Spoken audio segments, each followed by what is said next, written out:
Hello ladies and gentlemen, and welcome to what I hope to claim the most advanced Trident guide for Apex Legends on YouTube, and the reason being because I'm the only one sad enough to probably do so. This video is going to contain every single little detail that I could find, covering the most basics to the more advanced and intricate stuff, including certain warnings and glitches. So without further ado, let's jump straight into this. First of all, the Trident spawns in the same 12 places around the map consistently. They're always in these same locations, and you can see them on the map with a little icon. They always spawn on this little circular glowing platform with a blue beacon going into the sky, so if you're in the general vicinity, you definitely know where the Trident is. Now when you get into the Trident, this platform and the beacon power down, and the logo on the minimap despawns, so you can kind of tell when people get into those vehicles, if you're being aware. Now in terms of driving the vehicle, the steering is based on camera movement, similar to the Warthog in Halo, so this is kind of a really nostalgic kind of feeling when driving this vehicle. But it's not all just steering with the camera, because you do have front, rear, left and right thrusters,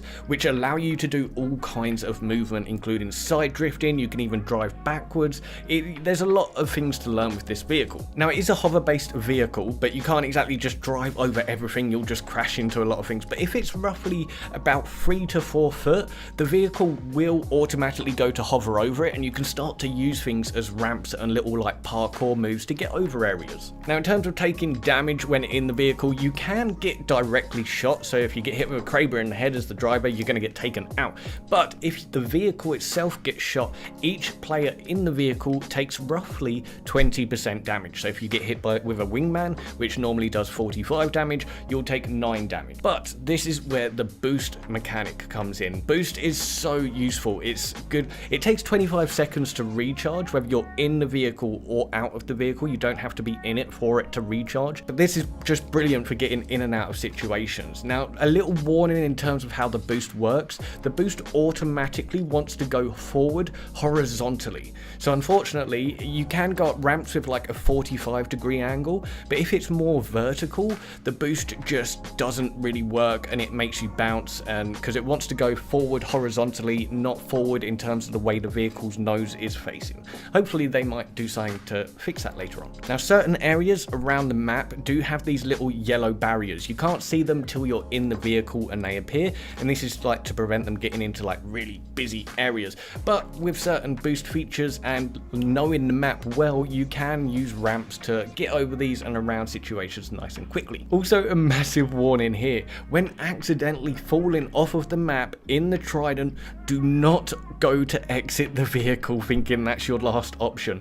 You might actually end up killing yourself. Stay in the vehicle because the Trident has an automatic redeploy system. Just make sure there's nothing directly above your head that you're going to crash into. And lastly, in terms of vehicle control, you can also brake, which most people seem to forget about. Like, you've got these little flaps that come out that brake you, but it's highly effective even during boosts. So what can the driver do? Well, you can actually press H. I'm not sure about controller, but this pings the vehicle to tell your teammates to get in it. And there's even a little secret button. If you press the melee button, whether it's on controller or PC, you'll also press a horn. For the first week, I didn't think this vehicle had a horn, and then someone told me, so shout out to that random. But yeah, you have a horn. And you can also use equips, which means if you have any holograms, you can chuck them out even onto the vehicle, drive around with them. Now when exiting the vehicle, this is kind of a tiny little important note, because if you're drifting into a battle, you don't want to come out of the vehicle on the wrong side. If you press front or back, it exits you randomly, but if you press left, it exits you left. If you press right, it exits you right. And one of the worst, I know a lot of people are gonna like this because it prevents teaming, but I wanted to meme and become a little bit of a taxi driver, but unfortunately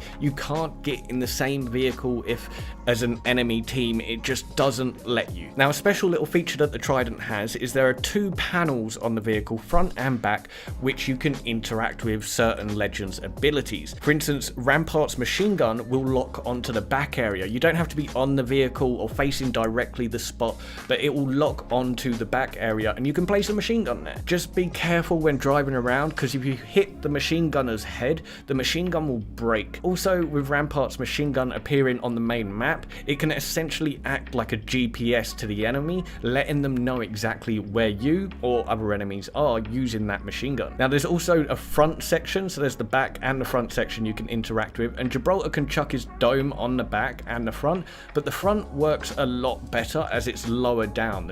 It almost covers the vehicle completely. Now remember, the Trident has this like easy lock-on feature for tactical, so you don't have to aim at like the exact spot. You essentially just have to throw the item at the vehicle and it will just take itself to the correct spot. So if you're on the side of the vehicle, you just have to aim at the like left a bit and then aim at the right a bit, and you can get your items onto the vehicle. This also works with caustic, and this is astonishingly effective. I love doing it. Like, obviously you have to be tactical about doing it, but the best thing to do is save your boost, go in, gas them as much as you can, and when you're taking that heavy damage, that's when you use your boost to get out of the situation, then reassess, get your health back up, quickly chuck the gas cans back on, and go back in while all hell's kicking off, and you just keep repeat and rinsing that, and it is very effective. I've got gameplay of winning a game doing that. When the vehicle is hit with an arc star, it will become immediately stunned for 8 seconds. It doesn't need to wait for the arc star to explode to become stunned. As soon as the arc star hits the vehicle, it becomes stunned. It also shows in the animated trailer that the charged sentinel caused some sort of damage to the Trident, but I've been testing this and I found nothing yet. In fact, it might be glitched. If you charge up your sentinel, get into the vehicle, it immediately, you lose your charge. If you exit the vehicle, all your charge is gone. You've just wasted those 2 mini shields that you've used to charge it. So I'm not sure if there's a big glitch going on there preventing the thing that happened in the trailer. Maybe they're still working on it. Obviously, Octane's jump pad is still going to work with the Trident, but there is a big glitch at the moment, and I'm not sure if they're going to patch this or how long it will take them to patch this, because it's not highly effective for anything. It's just a bug that you have to do a very specific set of things to do to activate. But if you essentially throw a jump pad into a supply bin, like so, it's just touching it in some way or another, when you ram into that supply bin, you can get launched across the map, and it's quite fun to do. I've let enemies win doing that. If you're Mirage and you get into a vehicle, all of your holograms, they won't follow you or anything, because that would be a bit that would be pretty funny, them just floating across the map, but they all just completely stop in their tracks. That might give you away a little bit. Pathfinder can do some incredible grapples. His grapple's been upgraded, so it's more like infinite now or something like that, and you can grapple for a very, very long time. Now, vehicles will get sucked in by Horizon's ultimate, but when using her tactical, for some reason the Trident goes a little bit higher than Horizon or any of the normal players. So if you've got a particularly high wall or a force push barrier that's stopping you from going over a wall, like there was one here, you can use the Trident and its boost mechanic to reach over and maybe pull off some quick escapes or some nice, like, smooth attacks. And then lastly, one of my favorite things to do with the Trident is simply to use it as a straight up wall.